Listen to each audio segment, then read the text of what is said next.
Pastor Omotoso, Timothy Omotoso, is back in Nigeria.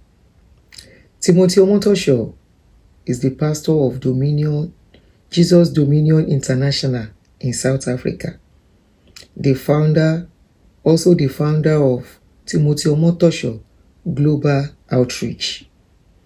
Timothy Omotoso is the one you are seeing with this arrow, red arrow, on his head.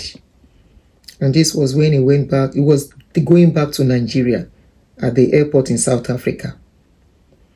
He had battle with South African government when he was accused of raping people, young people and adults.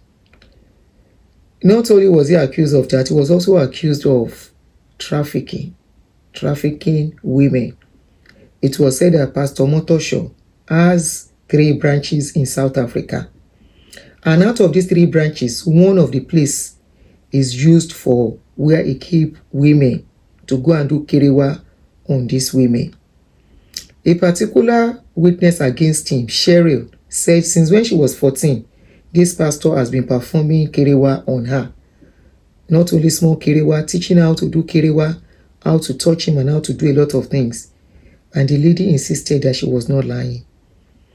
This battle started in 2017 when Omotoso was trying to leave South Africa to go to Nigeria. And so South African government, Olokpa, they arrested him at the airport, at the Port Elizabeth airport on that day. He was even found, according to the news, he was found inside the toilet of women where he went to hide to avoid being arrested. But they caught him, arrested him and took him back. And since then, he's been in the custody of the police. Because many are wondering why they have to keep him for 8 years. I think they think it's going to be a flight risk. Was one of the reasons he was kept behind bars. And like play, from 2017, he was remanded. And in the process, COVID came.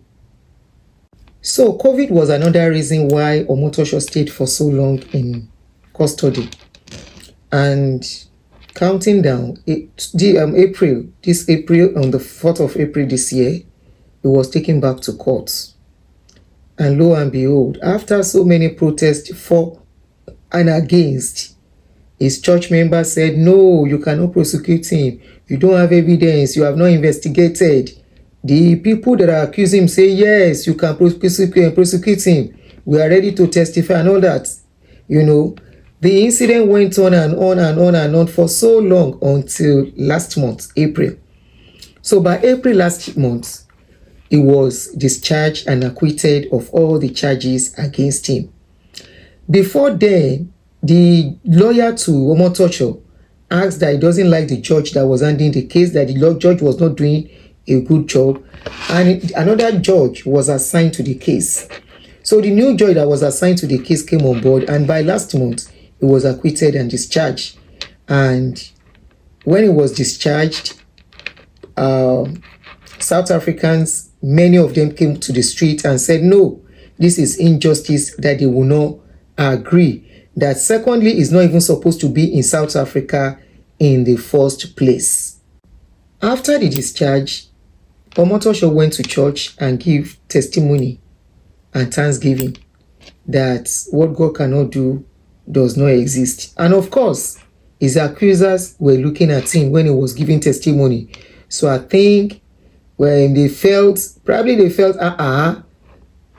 they can't just let him go like that, you know. And he went to church testifying, say, I ain't get God, though. In God can do all things. What is God cannot do does not exist. That prayer has saved him. He went to church and he testified. I give him all praise.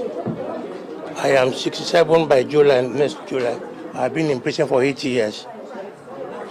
For 80 years. Are you looking to maybe, take legal action forward, seeing as you're not guilty and you've spent so many years? I think it's better for me to rest first. Yeah.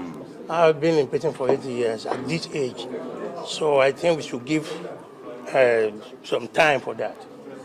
One of the twists to the case is a particular lady, one of the whistleblower, who actually gave out information on this case before the pastor was arrested was one Pamela. This is a picture, who was shot dead in March 2025. She was very relevant to the case, but she was shot dead in March 2025. And anyway, April, Pastor Omotoso'S was declared free, discharged, and acquitted. So after the discharge, he went to church, like I said, to give testimony. And lo and behold, this month again, he was rearrested precisely on May 10th. He was now arrested on immigration charges now. After South African people have come out to say no, they don't want him in their country anymore. They want him to leave the country. They can't trust him in their country. He has his church is still there. So after that case came up, I remember many people were like, why can't he just leave? After all this while, you were kept in jail for 8 years. Even if you are guilty of the charges, you've spent enough time. Leave the country. Some people were of that opinion. I remember, even though I didn't really, talk about it then, I was following it.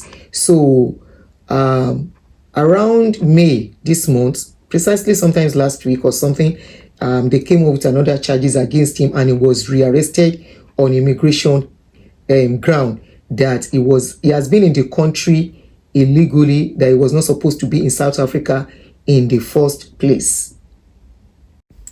So like I said, by May 10th, he was rearrested, and South Africans didn't take it well. And one of the tweets on Twitter was this particular tweet that said, "This is injustice, Cheryl," referring to that 14-year-old, that lady that said she was 14 when this pastor molested her. And this person said, no, this is very wrong. This is injustice. How can they just let him go? But of course, they reopen other case against him, which is being illegal in that country. And of course, I'm sure probably they don't want it to be like they shall want to put him in jail. Maybe they gave him that option to leave the country on his own or whatever. But voluntarily, he left the country on Sunday. But I saw some things, you may not like what I'm going to say now as a Nigerian, but I saw some things on social media, some write-up about him. Like somebody said they know him some years back, that he was in UK, sometimes that's something years ago. He was in UK. Somebody said he was in Ibadan, and he's always having issues about women. Let me just put something I saw. Now this pastor is back to Nigeria. He has a church in Nigeria. And like we all know, we have this kind of cases very rampant among us. In fact, we treated a case like this last week where two men, grown men, in fact, one with pot belly, were arrested, toasting minor. I'm not saying this pastor did it too, and I'm not saying he did not do it. But of course, we know what is going on. We shouldn't shy away from it. But it's back to Nigeria. Who is going to, like in normal country, when you have this kind of allegations, either you are discharged or not discharged, eyes will be on you. They will be monitoring you. They will be looking at you. They want to know who you are. They want to be sure you are not what they call you to be. Who is going to monitor? Because it is said that he still has his church back in Nigeria. He's been running the church in Nigeria and the one in South Africa together. Now he's going back to the one in Nigeria. I don't know whether I should put what I saw. Before you say this Adunia have come again, she will never say anything good about our people, because too many things we see. And like I always say, it could be you, it could be your daughter, it could be your son, it could be my daughter, it could be my son or my grandchildren that will fall victim. When we see something, let us say something. This pastor is not the only pastor, Nigerian pastor in South Africa. Why is he the one being accused of this kind of thing? To the extent that they stood against him, they look him face to face and say, yes, he did it. Now let me read what I saw on social media for you. Just two comments. So the fourth comment says this pastor was serving his real punishment. A keyboardist and singer, I know him very well, in Ibadan, then and moved to South Africa. He always moved up and down with girls. He has sometimes asked God for forgiveness for fornication in his church, but he later continued molesting young girls in South Africa in the name of helping them. He has been accused many times before he was later sent to prison. The second comment said the pastor Omotoso'S, I believe he wants to write, was in London before. He left London with shame 31 years ago. He collected money from all his members and ran away. His church used to be in a place called Kensington, between Brixton and Elephant Castle.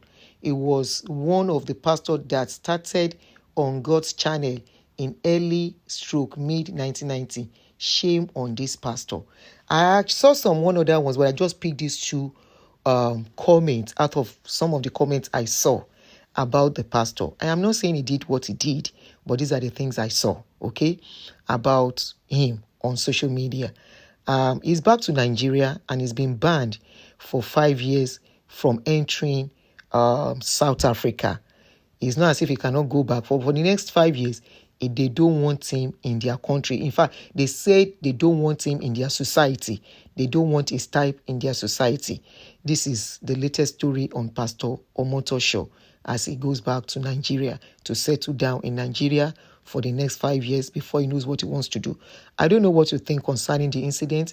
If you've been monitoring it, this is just a recap and an update on the issue. Some quarters also believe that probably this was jealousy at work, because I saw a post somewhere where they said that he dresses the way he dresses to the court, that the kind of clothes, expensive clothes he wear to the court.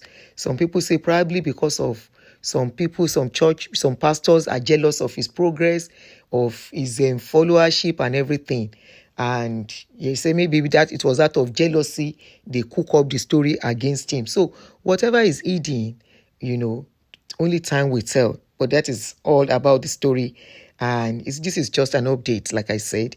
And who knows? Maybe it is true, maybe it is not true. Only time will tell. Yeah, time will tell. Now, a new twist to the case. I was trying to check that where is Pastor Omotoso'S wife and the children. Pastor Omotoso'S has 3 children.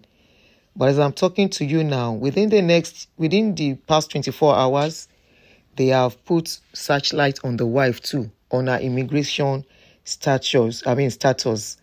Omotoso'S wife is being now monitored, and they are opening her papers. They want to know how she came into the country. Is she staying in South Africa legally? How did she get her papers? So they are focusing on the wife now as things are. They started all this on Sunday because after the husband left, they now feel like, okay, how about the wife? How about the children? How did they become South African citizen? So the pastor definitely is back home. The wife still back in South Africa. But as it seems South Africans will not rest until they see all the families out of their country. So as I'm talking to you now, the latest update is that the wife is being investigated. Their target is now on the wife. The Home Office of South Africa wants to know how she got her papers, how she became a citizen, who did the papers for her, and all that. They're like, if the husband is not a citizen, how did the wife become a citizen? Those are the things that is happening as I am talking to you now. So we keep you updated as we follow up the news. Thank you.